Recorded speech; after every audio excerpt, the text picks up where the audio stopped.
Hey, insanely awesome nation, Sunil Saxena here.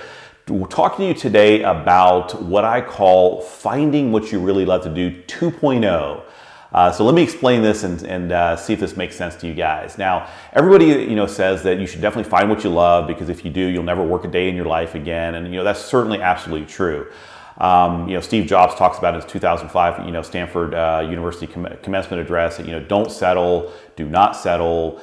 Find what you love to do, find your passion, even if it takes you 10 years, find your passion and then go and really be the best in the world at it. That way, that's what will allow you to be ultra successful, because if you're doing something that's really not your passion, no matter how hard you try at it, you're going to probably only have limited success. So now at a high level, what this means is that, again, if you're an engineer and you're working at a computer all day and it's very analytical, but you're the type of person whose passion is interacting with people, helping people, talking to people, if that's what you really enjoy, then you may need to switch to something else, like a sales role, maybe a real estate agent or something like that. And vice versa, if you're a real estate agent and you really don't like to talk to people and you are much more comfortable sitting at a desk all day, maybe you need to be the engineer. So at a high level, if you're kind of stuck in completely the wrong career or completely the wrong thing you're doing every day, and trust me, I've met both. Literally, I've met real estate agents that should not be real estate agents. They just they can't even talk to anybody. And I've met engineers that are so outgoing, I'm like, you need to kind of like switch roles here.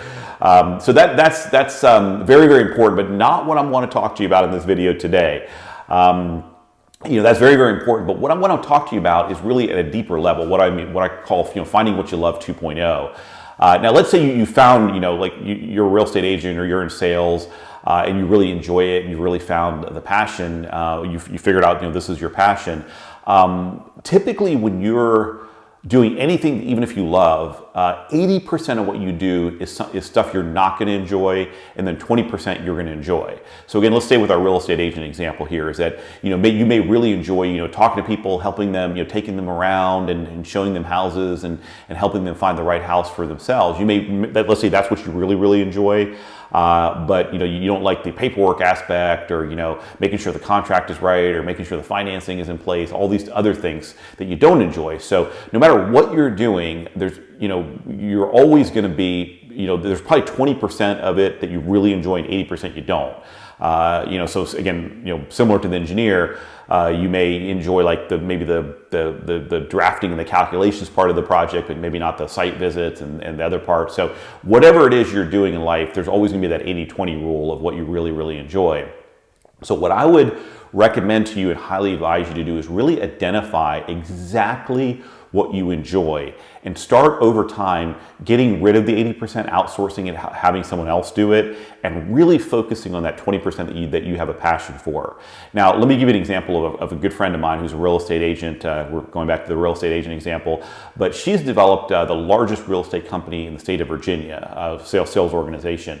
She's an incredible person and really has done a wonderful job in her career.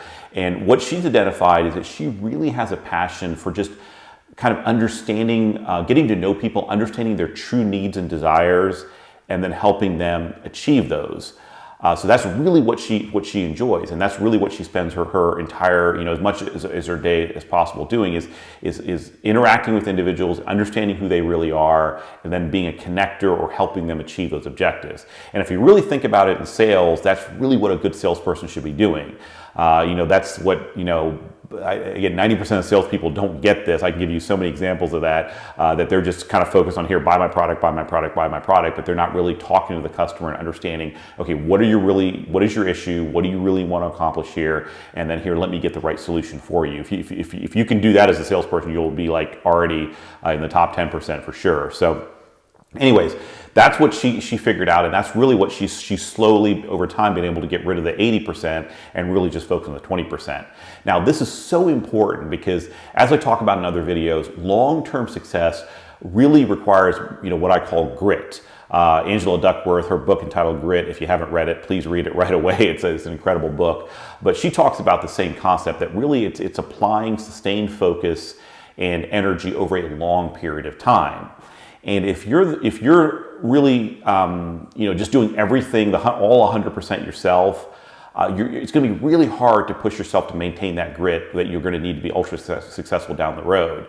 Now, when you're first starting out, you're probably going to have to do everything. And I recommend you should do everything so you at least get to know it. And once you start delegating, you can kind of know if that person's doing a good job or not. But over time, this is a very, very important concept to slowly shed the 80% and really focus on the 20%, because this, again, will re-energize you, will give you that passion. It'll allow you to spend the majority of your day doing what you really love, and that'll help you naturally have this grit, meaning you'll want to do this over a long period of time. I mean, why wouldn't you if you enjoy it a lot? So again, hopefully that makes sense, is that I want you to certainly be in an industry or a work or whatever that you really enjoy. But even if you're in that situation, really take some time to analyze, what is it about this that I really love, and try to really get yourself in that position over time where that's, it'll probably be never where you're exclusively doing that, but try to get it where, as much as possible you're doing that aspect of it and not the 80% that you really don't love. So again, hopefully that helps. I encourage you to do that. Certainly check out our website, insanelyawesomelife.com, and we've got some great articles, tips, blog posts, all that kind of stuff. So check it out, and until next time, I will see you later, and make sure you are being insanely awesome.